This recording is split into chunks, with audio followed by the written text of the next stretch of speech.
The recipe is available in different languages of the world. Turn on the caption, CC, and select your desired language.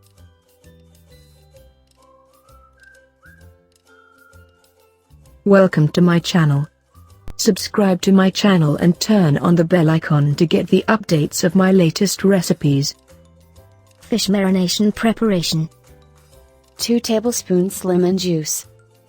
1 teaspoon carom seeds powder. 1 teaspoon salt. 2 teaspoons garlic paste. Mix everything nicely. 2 black pomfret 400 grams each.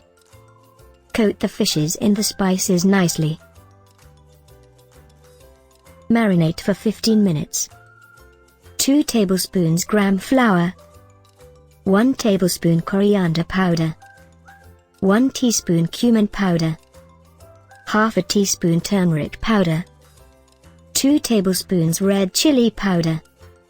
1 teaspoon dry mango powder. Half a teaspoon black salt.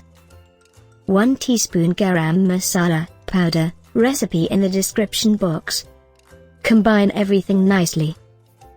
2 tablespoons fruit vinegar.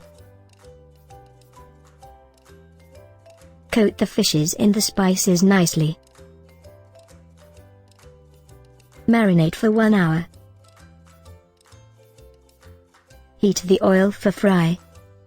Fry the fish on medium flame. Flip the side after 5 minutes. Fish fry is ready. Serve with cucumber, carrots and lemon. Enjoy your meal. Thanks for watching. Like, share and subscribe.